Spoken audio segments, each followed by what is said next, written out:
नमस्कार, black and white में आपके साथ मैं हूं अंजना ओम कश्यप। नमस्कार, मैं हूं अंजना 2.0 और मेरी तरफ से भी खबरों के इस विश्लेषण में आपका स्वागत है।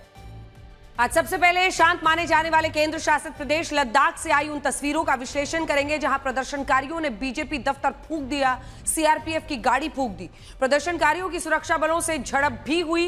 इस हिंसा में 4 लोगों की अब तक मौत हो गई है। आज आपको बताएंगे कि आखिर लद्दाख में हिंसा कैसे भड़की और ये प्रदर्शनकारी आखिर क्या चाहते हैं। इसके बाद आपको बताएंगे कि तुर्की के राष्ट्रपति एर्दोआन को कश्मीर में क्या दिलचस्पी आ गई है और वो बार बार कश्मीर का मुद्दा क्यों उठाते हैं। उन्होंने एक बार फिर से संयुक्त राष्ट्र महासभा में कश्मीर मुद्दा उठाया। क्या एर्दोआन ऐसे मुद्दे उठाकर मुस्लिम देशों के एकमात्र नेता बनना चाहते हैं? आज आपको यह भी बताएंगे कि वो कौन सा टीवी सीरियल है जिसे देखकर पाकिस्तान तुर्की का फैन बन चुका है। इसके बाद आपको ई कॉमर्स प्लेटफॉर्म पर ऑनलाइन सेल के नाम पर मची ठगी और लूट के बारे में बताएंगे, जहां डिस्काउंट और सस्ते सामान का ऑफर देकर अलग अलग तरीके से लोगों को चूना लगाया जा रहा है। अगर आप भी अपनी जेब कटने और इस ठगी से बचना चाहते हैं तो आज का ये विश्लेषण जरूर देखें। और मेरी एआई वर्जन, आज आपके पास कौन सी खबर है? इस समय देश भर में रामलीलाओं का मंचन चल रहा है। आज मैं एक ऐसी तस्वीर दिखाऊंगी जहां मंच पर ही राजा दशरथ का पात्र निभा रहे कलाकार के प्राण चले गए। लेकिन आज की सबसे बड़ी खबर यह है कि लद्दाख में हुए हिंसक विरोध प्रदर्शनों में 4 लोगों की मौत हो गई है, 70 लोग घायल हो गए हैं। यह हिंसा उस आंदोलन को लेकर हुई जिसके तहत पर्यावरण कार्यकर्ता सोनम वांगचुक लद्दाख को पूर्ण राज्य का दर्जा देने की मांग कर रहे हैं और यह भी कह रहे हैं कि लद्दाख को संविधान की 6ठी अनुसूची में शामिल किया जाए। लेकिन अब सूत्रों से हमें पता चला है कि इस हिंसा के दौरान लद्दाख के जेनजी युवाओं को गुमराह किया गया था और इसके पीछे एक सुनियोजित तरीके से प्लानिंग की गई थी। यह हिंसा उस वक्त भड़की जब बड़ी संख्या में युवा प्रदर्शनकारी लेके एनडीएस मेमोरियल ग्राउंड में इकट्ठा हुए। अब देखिए, इसके बाद वहां काले धुएं का एक गुबार दिखने लगा। इस तनाव के बीच कुछ प्रदर्शनकारियों ने लेह में बीजेपी के दफ्तर और हिल काउंसिल पर पथराव करना शुरू किया और वहां कई गाड़ियों को भी आग लगा दी गई और प्रदर्शनकारियों ने बीजेपी के दफ्तर में भी तोड़फोड़ और आगजनी की। इसके बाद वहां कैसे हालात बन गए, आप खुद इन तस्वीरों में पहले देखिए, फिर आपको बताते हैं कि आखिर इसके पीछे कौन था। आखिर ऐसे हालात देश के अंदर क्यों बने? अब आपको एक एक करके उन बातों के बारे में बताते हैं जिससे आप ये समझ पाएंगे कि यह हिंसा क्यों हुई, कैसे हुई और अब लद्दाख में क्या हो सकता है। सबसे पहले आप ये देखिए कि लद्दाख में ये विरोध प्रदर्शन आखिर क्यों हो रहे हैं। तो इन विरोध प्रदर्शनों की शुरुआत 10 सितंबर को हुई थी। उस वक्त पर्यावरण और सामाजिक कार्यकर्ता सोनम वांगचुक के नेतृत्व में कुछ लोगों ने अपनी 4 प्रमुख मांगों को लेकर भूख हड़ताल का ऐलान किया था। ये 4 मांगे क्या थी? लद्दाख को पूर्ण राज्य का दर्जा मिले, 6ठी अनुसूची के तहत लद्दाख को संवैधानिक सुरक्षा देना, लद्दाख में कारगिल और लेह को अलग अलग लोकसभा क्षेत्र घोषित करना और सरकारी नौकरियों में स्थानीय लोगों को प्राथमिकता देना। इन 4 मांगों को लेकर केंद्र सरकार की लद्दाख के कुछ प्रतिनिधियों से बात भी चल रही थी और इस मुद्दे पर अगली बैठक 6 अक्टूबर को होनी थी। लेकिन उससे पहले ही आज ये हिंसा हुई और यहां सवाल यही है कि जब केंद्र सरकार बातचीत के लिए तैयार थी और इसके लिए तारीख भी तय हो चुकी थी, तो यह हिंसा आखिर क्यों हुई, किसने कराई? हालांकि सोनम वांगचुक और उनके समर्थकों का आरोप है कि केंद्र सरकार लद्दाख को 6ठी अनुसूची के तहत संवैधानिक सुरक्षा नहीं देना चाहती, जिसके कारण आज लद्दाख के युवाओं को इस तरह का आक्रोश दिखाना पड़ा। भारत के संविधान की 6ठी अनुसूची में सेल्फ गवर्नेंस यानी कुछ खास मामलों में खुद के शासन का उल्लेख किया गया है। इसमें लिखा है कि उत्तर पूर्व के असम, मेघालय, त्रिपुरा, मिजोरम के जनजातीय इलाकों में सेल्फ गवर्नेंस के लिए ऑटोनॉमस डिस्ट्रिक्ट काउंसिल्स यानी एक तरह की स्वतंत्र जिला परिषद बनाई जा सकती है।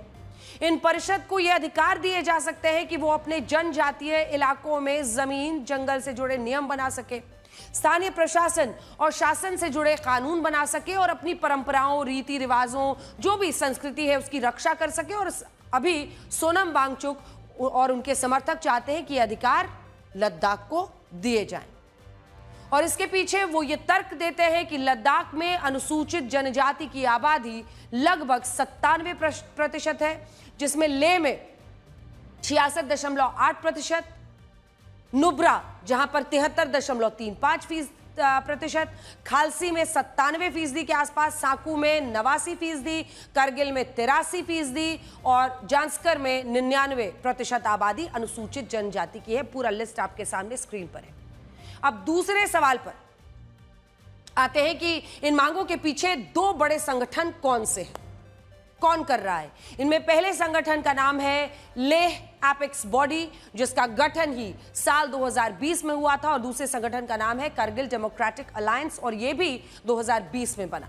और सोनम वांगचुक अभी लेह एपेक्स बॉडी के सदस्य हैं।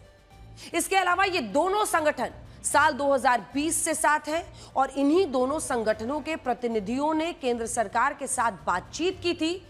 और जैसा कि हमने आपको बताया कि 6 अक्टूबर को केंद्र सरकार के साथ अगले दौर की चर्चा भी होने वाली थी, लेकिन उससे पहले ही यह हिंसा हुई।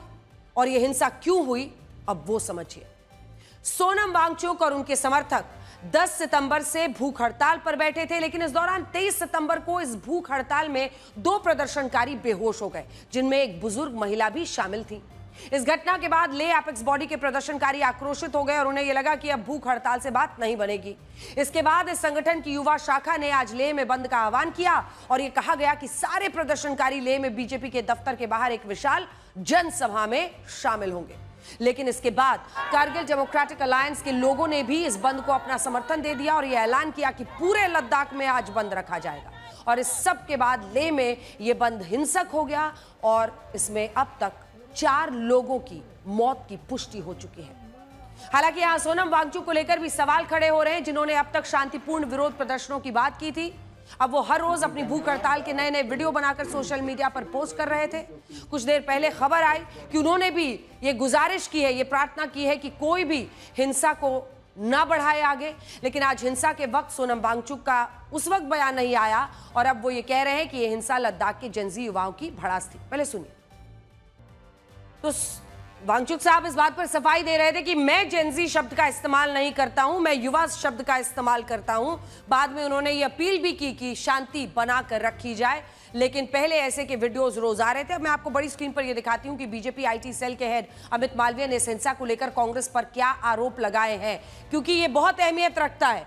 यहीं से पूरे मामले में एक नया ट्विस्ट आ रहा है। अमित मालवीय ने इस शख्स की फोटो डाली है। सबसे पहले जूम इन करके इस शख्स की तस्वीर दिखाइए जो यहां पर है। यह शख्स है जिसके बारे में अमित मालवीय ने, यहां पर यह शख्स जो दिखाई दे रहे हैं, जिन्होंने मास्क पहना हुआ है, ये देखिए मास्क पहनकर, और ये उनकी तस्वीर है। और अब आइए आपको दिखाते हैं, क्योंकि एक्स पर पोस्ट में अमित मालवीय ने लिखा है, आप पढ़ सकते हैं इसे। अमित मालवीय ने क्या लिखा है, उन्होंने ये कहा है कि लद्दाख में दंगा कर रहा ये व्यक्ति अपर लेह वार्ड का कांग्रेस पार्षद है, जिसकी फोटो हमने आपको दिखाई। अमित मालवीय का ये दावा है कि ये अपर लेह वार्ड का कांग्रेस पार्षद है। फुटसोंग स्टैंजन सेपाग है उनका नाम बताया है उन्होंने, जो ऊपर में सबसे ऊपर आपको इंग्लिश में भी दिख रहा है, Phuntsog Stanzin Tsepag, Congress councillor for upper Leh ward. उसे भीड़ को उकसाते और भाजपा कार्यालय और हिल काउंसिल को निशाना बनाकर की गई हिंसा में शामिल होते साफ देखा जा सकता है। क्या राहुल गांधी इसी तरह की अशांति की कल्पना कर रहे हैं? यानी बीजेपी ने गंभीर सवाल उठा दिए, क्या इस तरह से नेपाल को देखने के बाद हिंसक आंदोलन भारत में उकसाने की कोशिश हो रही है, और वो सीधे सीधे कांग्रेस पार्टी के काउंसलर पर यह आरोप लगा रहे हैं। कुछ तस्वीरों और वीडियो भी जारी किए गए हैं, और यह आरोप लगाया गया है कि इन तस्वीरों में ये जो शख्स दिख रहा है, ये ऊपर लेह वार्ड का कांग्रेस पार्षद है। और आप एक बार इस वीडियो को देखिए, उसके बाद हम आगे बताएंगे। देखिए, बीजेपी इन तस्वीरों को दिखाकर ये पूछ रही है कि क्या इसी हिंसा के लिए पिछले दिनों राहुल गांधी ने अपने एक पोस्ट में जेनजी युवाओं का जिक्र किया था। आप देख सकते हैं कि इसमें राहुल गांधी ने क्या लिखा था।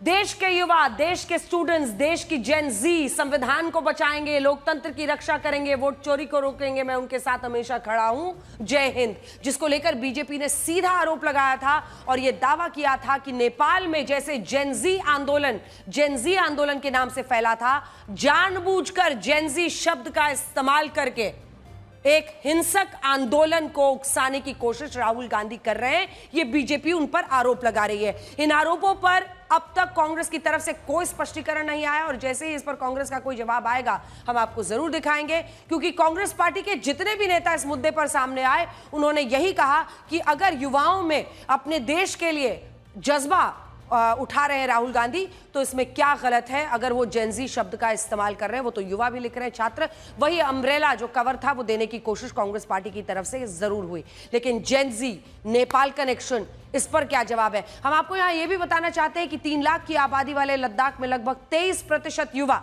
यानी 70,000 युवा जेनजी हैं जिनकी उम्र 13 से 28 साल है और अभी कहा जा रहा है कि इन्हीं जेनजी युवाओं ने यह हिंसक आंदोलन आज किया है।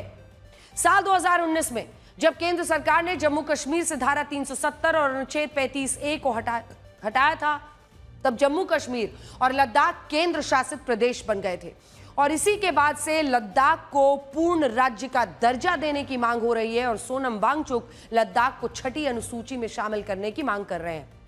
हालांकि हमें लगता है कि लद्दाख भारत के लिए काफी संवेदनशील है और यहां 1597 किलोमीटर लंबी LAC चीन से लगती है और ऐसे में लद्दाख में इस तरह का कोई भी विरोध प्रदर्शन और हिंसा भारत के लिए सही नहीं है। अगर इस हिंसा के पीछे कोई साजिश है, इन युवाओं को भड़काया जा रहा है, उकसाया गया है, तो ये और भी बड़ा और गंभीर मामला हो जाता है। तुर्की के राष्ट्रपति रेसेप ताइयप एर्दोआन बार बार कश्मीर का मुद्दा क्यों उठाते हैं?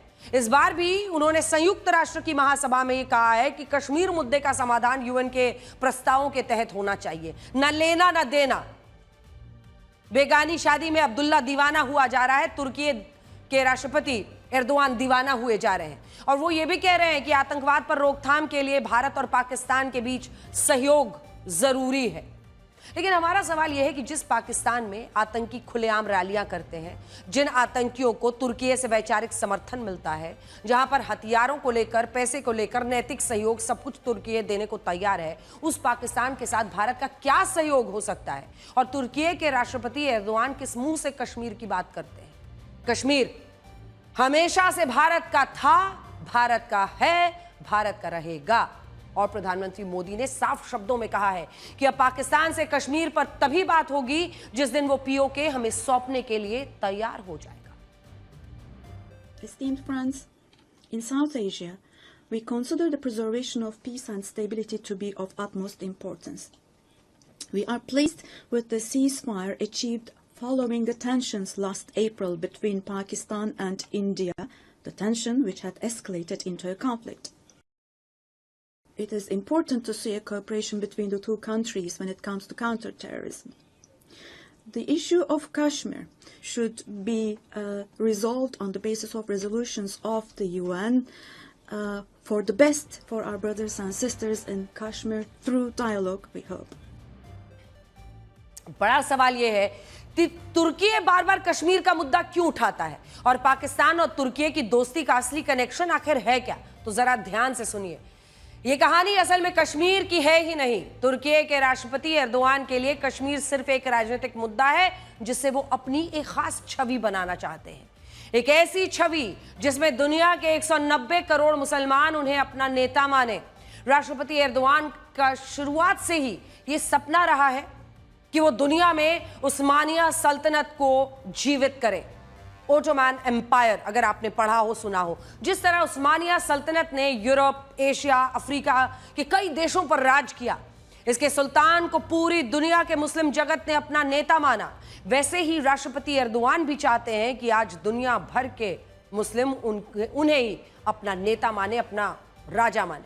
और यही कारण है कि चाहे ईरान इजराइल का युद्ध हो, फिलिस्तीन का मुद्दा हो, भारत पाकिस्तान का युद्ध हो, कश्मीर का मुद्दा हो या कतर का कोई मामला हो, हर जगह राष्ट्रपति एर्दोआन मुस्लिम देशों के ठेकेदार बन जाते हैं। और ये हम नहीं कह रहे बल्कि अमेरिका के बड़े बड़े थिंक टैंक और वॉशिंगटन कर्टिश इंस्टीट्यूट की एक रिपोर्ट में ऐसा बताया गया है।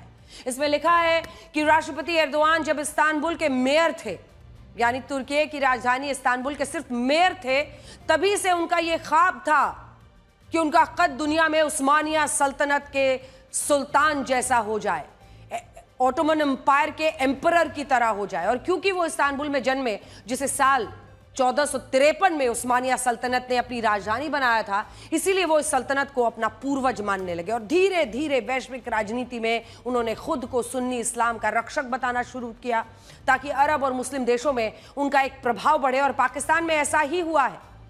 साल 1947 से पहले पाकिस्तान अविभाजित भारत का हिस्सा था और पाकिस्तान के पास अपना कोई ऐसा सांस्कृतिक इतिहास नहीं था जिससे वो खुद को इस्लाम धर्म से जोड़ पाए।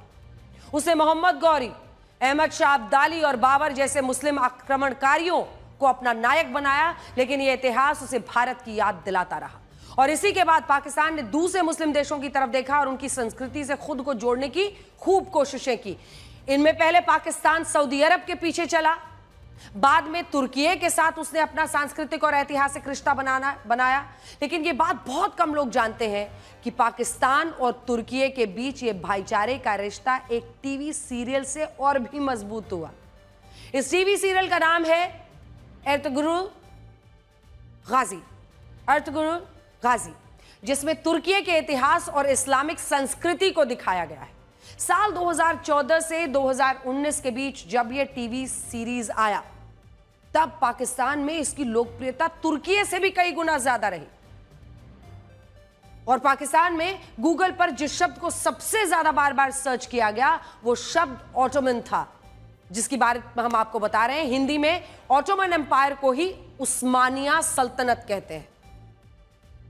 यानी जैसे अमेरिका ने अपनी हॉलीवुड की फिल्मों को सॉफ्ट पावर की तरह इस्तेमाल किया और दुनिया के लोगों में अपनी सुपर पावर की एक छवि बनाई, ठीक वैसे ही तुर्की ने अपने टीवी सीरियल से पाकिस्तान को उस्मानिया सल्तनत के इतिहास से जोड़ दिया।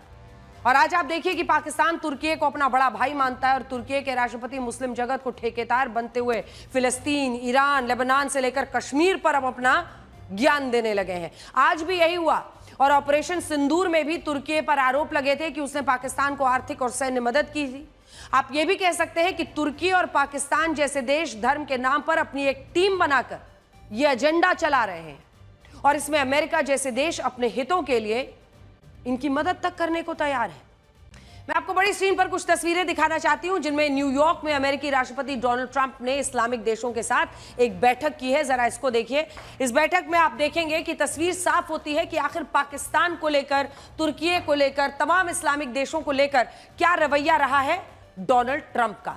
आप देख सकते हैं कि इस बैठक में किस देश की तरफ से कौन कौन मौजूद रहा। तो सबसे पहले इन तस्वीरों में बड़ा विरोधाभास यह है कि तुर्की के राष्ट्रपति एर्दोआन और अमेरिका के राष्ट्रपति डोनाल्ड ट्रंप एक साथ बैठे थे। ये देखिए, ये तस्वीर बहुत कुछ कह रही है। इजराइल के खिलाफ फिलिस्तीन और हमास का समर्थन करता है जो तुर्की है, उसके साथ डोनाल्ड ट्रंप बैठे हुए हैं। ये विरोधाभास हम बीते दिन से आपको बता रहे हैं कि तमाम मुस्लिम देशों के साथ बैठ के करते करते आखिर डोनाल्ड ट्रंप और अमेरिका कहां खड़ा है, अब ये समझ पाना ही मुश्किल हो गया है। जो नेता, जो देश इजराइल के खिलाफ, फिलिस्तीन के साथ, जो देश हमास जैसे आतंकी संगठन के साथ खड़ा है, उसको, उसके साथ ट्रंप ऐसा महत्व से दे रहे हैं। एक बार जूम इन करके दिखा दीजिए हमारे दर्शकों।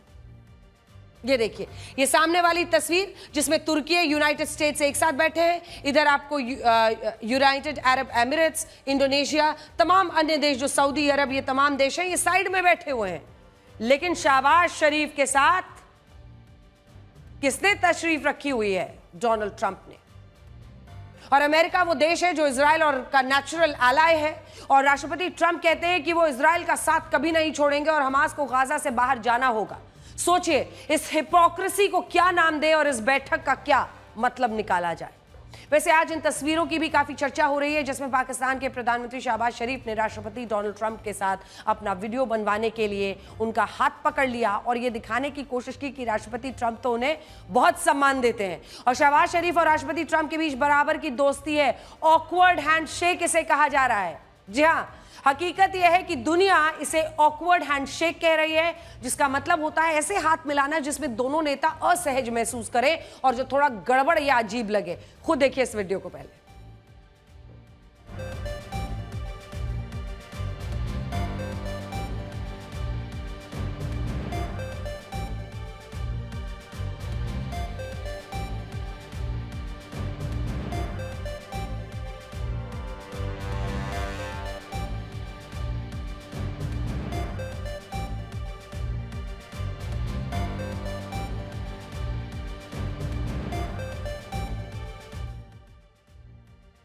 वैसे आजकल हैंडशेक को लेकर पाकिस्तान की खूब फजीहत हो रही है।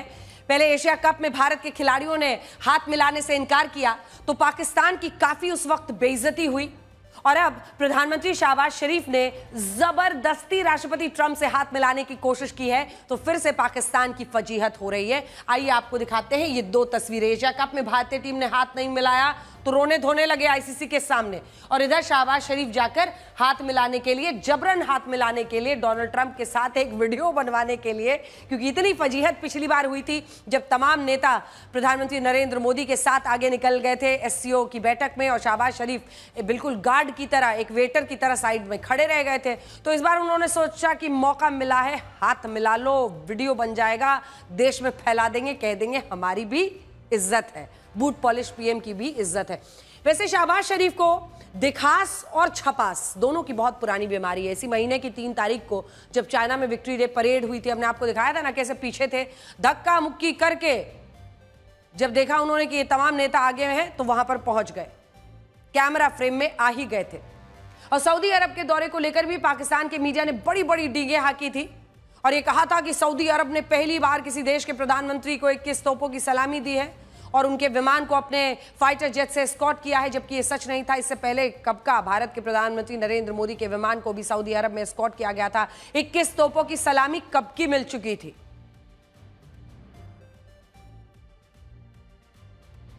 तो आज जब पाकिस्तान का मीडिया शहबाज शरीफ और राष्ट्रपति ट्रंप की इन तस्वीरों को दिखाकर खुश हो रहा है, तब हम चाहेंगे कि पाकिस्तान के आम लोग जरा इन आंकड़ों को भी देख लें। इसी साल पाकिस्तान और अमेरिका की एक कंपनी के बीच क्रिप्टो डील पर हस्ताक्षर हुए, जिसमें इस अमेरिकी कंपनी का नाम है वर्ल्ड लिबर्टी फाइनेंशियल इंक। ये वही कंपनी है जिसमें राष्ट्रपति डोनाल्ड ट्रंप के परिवार की 60% हिस्सेदारी है, और इस डील में पाकिस्तान के आम लोगों को कुछ नहीं मिलने वाला है। सारा फायदा किसको होगा? शहबाज शरीफ और उनके परिवार, और राष्ट्रपति डोनाल्ड ट्रंप और उनके बेटे को सारा माल मिलेगा।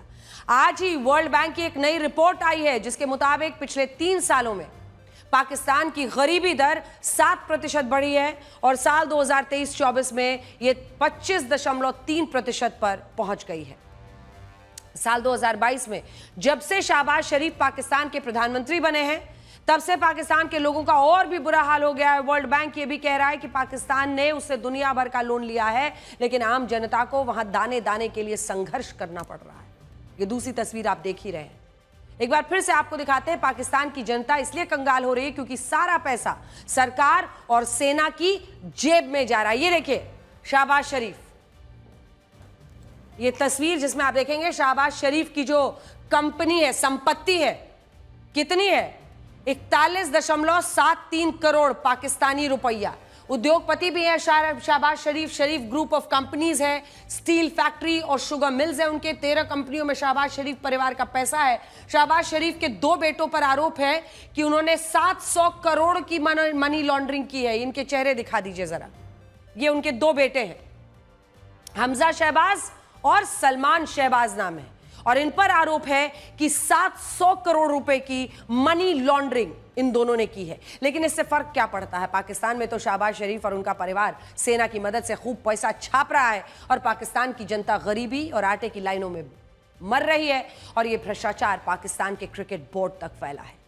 आपको सुनकर हंसी भी आएगी और ताज्जुब भी होगा कि इस बार के एशिया कप में पाकिस्तान की क्रिकेट टीम को जो यूनिफॉर्म्स और किट दी गई उसे घटिया क्वालिटी का बताया जा रहा है। और इन तस्वीरों में देख सकते हैं कि पाकिस्तान के खिलाड़ी जो यूनिफॉर्म पहन रहे हैं वो कुछ ही मिनटों में पसीने से भीगने लगती है। साफ दिखता है कि पाकिस्तान के क्रिकेट बोर्ड ने इसमें भी झोल कर ही दिया है। पूरी तरह से एशिया कप में पाक टीम को घटिया यूनिफॉर्म देने का यह आरोप लग रहा है, और यह भी कहा कि जब इस तरह के टेंडर सही कंपनियों की बजाय दोस्तों को दिए जाते हैं तो यही होता है। हमारे खिलाड़ी पसीने से भीग रहे हैं और करप्शन पसीने से भी ज्यादा टपक रहा है यहां पर पाकिस्तान में। आप खुद उनके इस पोस्ट को पढ़िए। इस पोस्ट में क्या लिखा है? पाकिस्तानी खिलाड़ी घटिया क्वालिटी की किट पहनकर पसीना बहा रहे हैं, जबकि दूसरे खिलाड़ी सही ड्राई फिटिंग किट पहन रहे हैं। यही होता है जब टेंडर प्रोफेशनल्स को नहीं बल्कि दोस्तों को मिलते हैं। पसीने से ज्यादा भ्रष्टाचार टपक रहा है। यह अतीक उस जमा पूर्व पाकिस्तानी खिलाड़ी ने लिख दिया है। राष्ट्रपति ट्रंप के साथ हुई बैठक और वहां से पाकिस्तान की पूरी कहानी ही निकल पड़ी।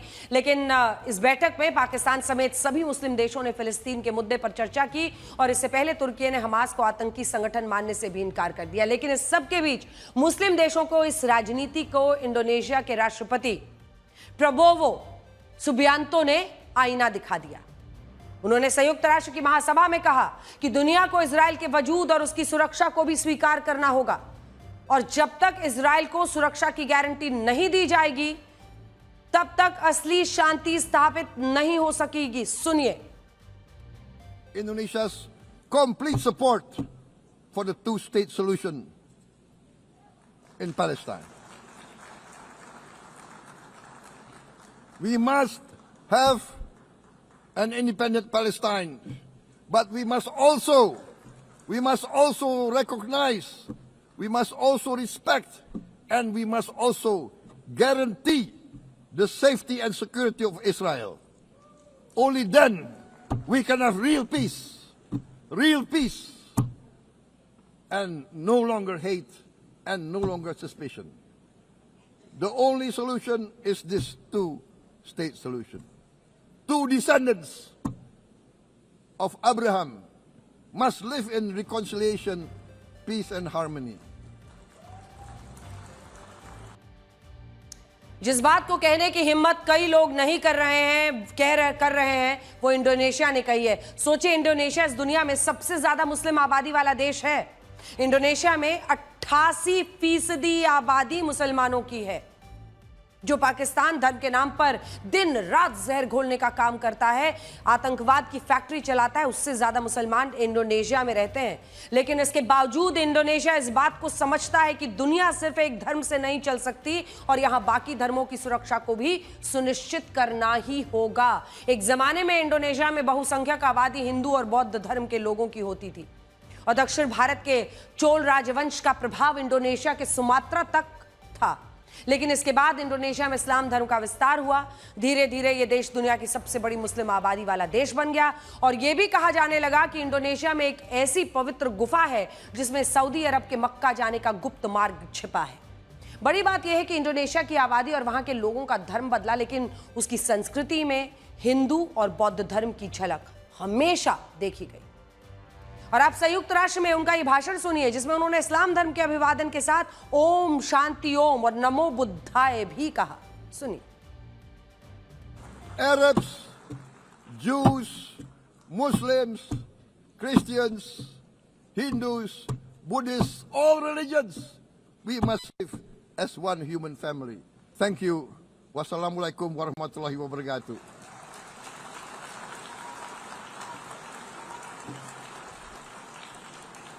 Shalom. Om Santi, Santi, Santi Om. Namo Buddhaya. Thank you very much. May God bless us all. May peace be upon us. Thank you very much. आजकल हमारे देश में ज्यादातर लोग अपने अभिवादन में हेलो, थैंक यू और हाय, ओके कहते हैं, लेकिन भारत की प्राचीन गुरुकुल परंपरा में ओम शांति या ओम शांति ओम कहा जाता था। इसका अर्थ होता है शांति के मूल रूप को समझना। जब आप किसी से ओम शांति या ओम शांति ओम कहते हैं तो यहां आप शांति की कामना कर रहे होते हैं और सनातन धर्म में शांति को ही सबसे बड़ी शक्ति माना गया है और इंडोनेशिया के राष्ट्रपति ने अपने अभिवादन में इसी ओम शांति ओम का जिक्र किया। खैर, इस सबके बीच संयुक्त राष्ट्र में एक ऐसी घटना भी हुई जिसके बाद पूरी दुनिया में इजराइल की खुफिया एजेंसी मोसाद की चर्चा हो रही है। कल जब संयुक्त राष्ट्र में इंडोनेशिया के राष्ट्रपति प्राबो सुबियांतो, तुर्की के राष्ट्रपति एर्दोआन, कनाडा के प्रधानमंत्री मार्क कार्नी और दक्षिण अफ्रीका के राष्ट्रपति सिरिल रामाफोसा ने अपने भाषण के दौरान फिलिस्तीन का जिक्र किया, फिलिस्तीन जैसे शब्द बोला, अचानक से माइक ऑफ हो गया। और अब इन घटनाओं को लेकर यह कहा जा रहा है कि क्या इसके पीछे इजराइल की खुफिया एजेंसी मोसाद का हाथ है। वैसे भी इजराइल को फिलिस्तीन पर इतना समर्थन मंजूर नहीं होगा। हालांकि यूएन की तरफ से कहा गया है कि ये तकनीकी खराबी थी, लेकिन दुनिया पूछ रही है कि कैसी तकनीकी खराबी थी जिसमें फिलिस्तीन का जिक्र आने पर ही माइक ऑफ होता था। आपको वो तस्वीरें दिखाते हैं जिनमें आपको शक्तिशाली तूफान रगासा से हुई तबाही नजर आएगी। इस सुपर टाइफून ने चीन, हांगकांग, ताइवान, फिलीपींस में हाहाकार मचाया हुआ है। इसमें कई लोग लापता भी हो गए हैं। देखिए, मंगलवार को यह तूफान हांगकांग में पहुंच गया और वहां से 200 किलोमीटर प्रति घंटे से ज्यादा की रफ्तार से हवाएं चलने लगी और भारी बारिश होती रही।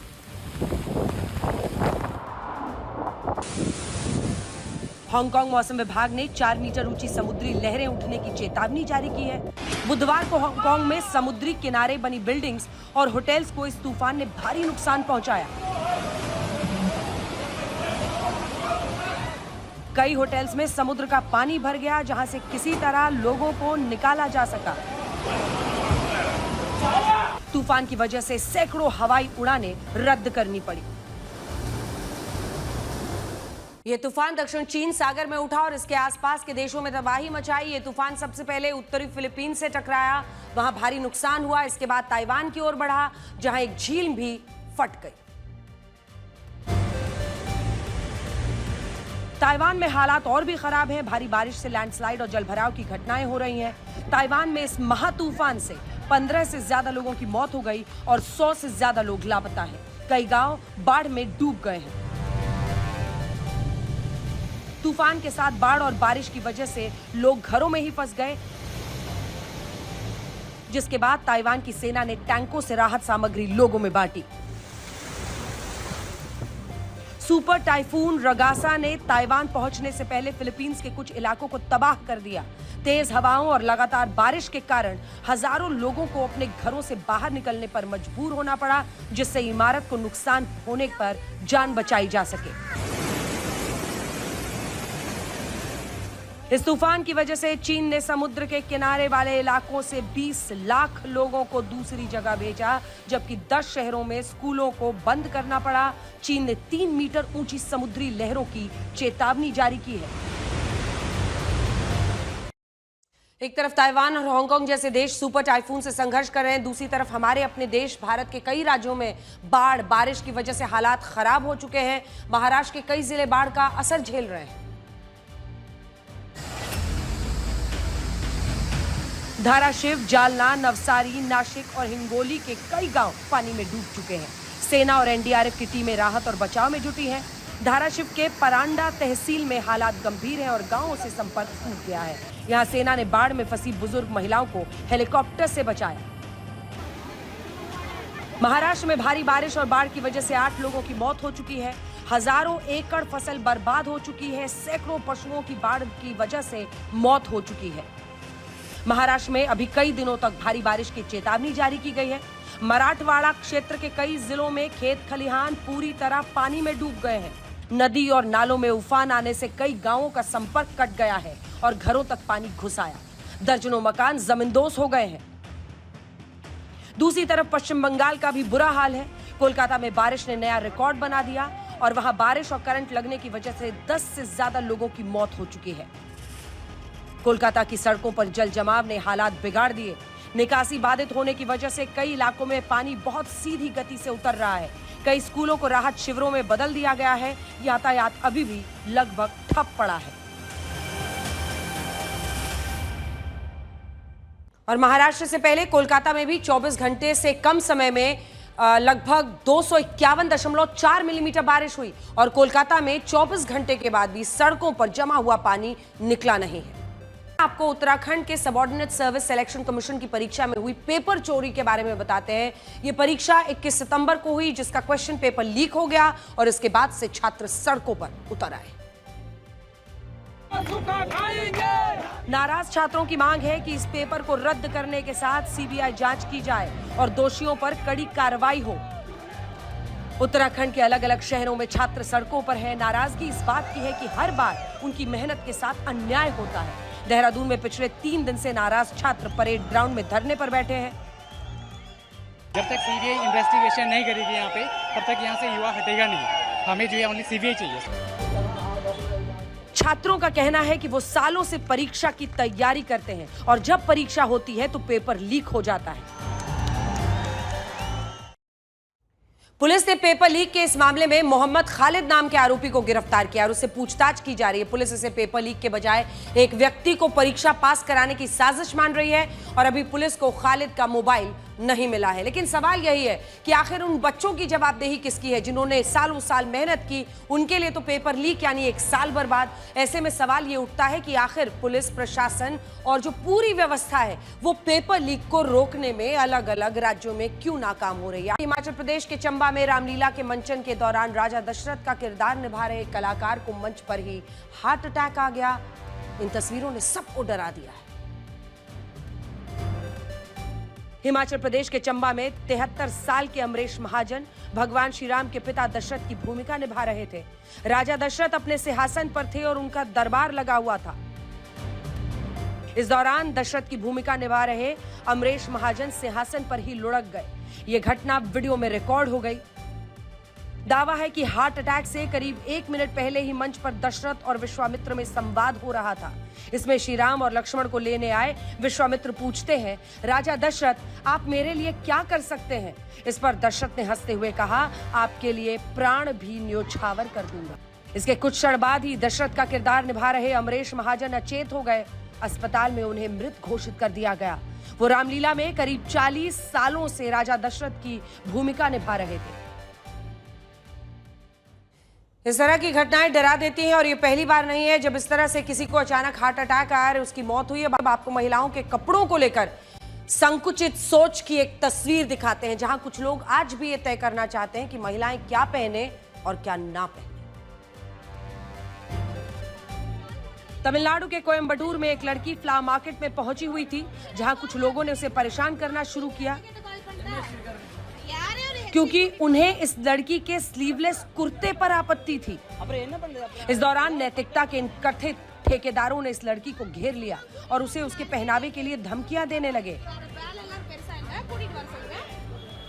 लेकिन वो बिना डरे अपनी पसंद के कपड़े पहनने पर अड़ी रही। इस घटना ने मॉरल पुलिसिंग पर फिर से बहस छेड़ दी है। सोचिए, एक आदमी ने इससे कहा कि ऐसे कपड़े पहनकर वो बाजार में नहीं जा सकती। विरोध करने पर वो बोला कि ऐसे कपड़े पहनने पर अप्रिय घटनाएं हो चुकी हैं, उसके साथ भी ऐसा हो सकता है।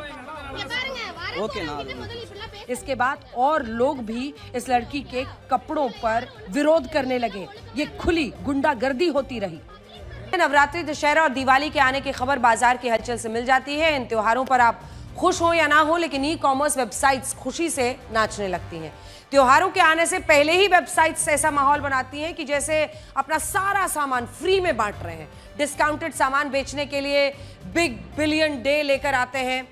तो कई great Indian festival, great Indian shopping festival. इस बार ई कॉमर्स वेबसाइट में चल रही सेल को सोशल मीडिया पर हंगामा मचा हुआ है। सोशल मीडिया यूजर्स की शिकायत है कि जो सेल है उस सेल के नाम पर ग्राहकों को ठगा जा रहा है। आरोप यह है कि जब डिस्काउंट का फायदा उठाते हुए वो कोई सामान खरीद रहे हैं तो वो सामान उनके घर नहीं पहुंच रहा। कुछ घंटों में वेबसाइट उनका ऑर्डर कैंसिल कर दे रही है।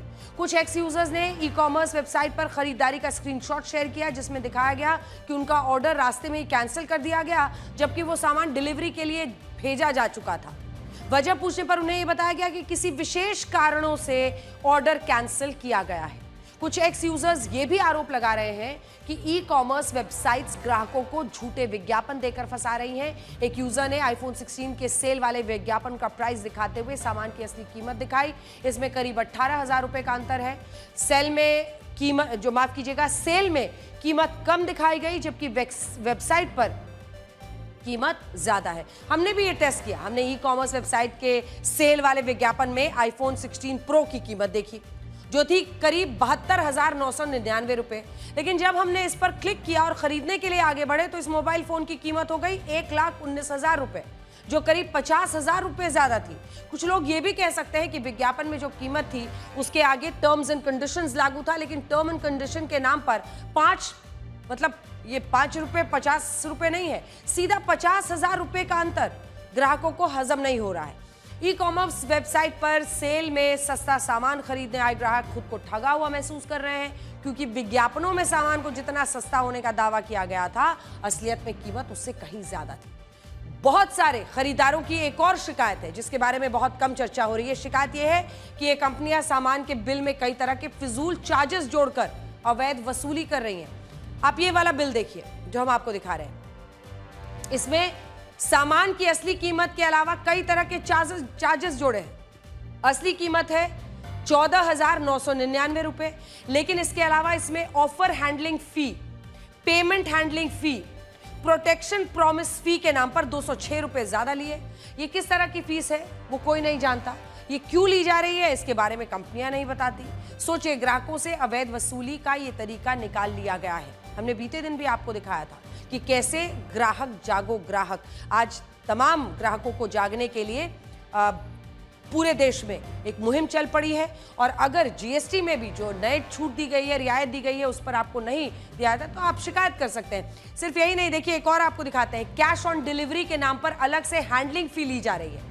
एक बिल में तो ई कॉमर्स वेबसाइट ने प्लेटफॉर्म फीस, यानी उनके यहां से सामान खरीदने की फीस अलग से ली, प्लेटफॉर्म फी। और इसके अलावा उन्होंने रेन फी के तौर पर 10 रुपए अलग से लिए, यानी बारिश होने के नाम पर भी वसूली चल रही है। ई कॉमर्स वेबसाइट ग्राहकों से सामान खरीदने के नाम पर, सामान घर तक सुरक्षित पहुंचाने के नाम पर, बारिश हुई तो उसके नाम पर अलग अलग तरीके से वसूली पर उतारू है सरकार। इस पर क्या कदम उठाएगी, इसका हमें इंतजार रहे और सतर्क रहें। आपके बारे में 10% जानने वाले लोग दुनिया को 100% बता रहे होते हैं। नमस्कार।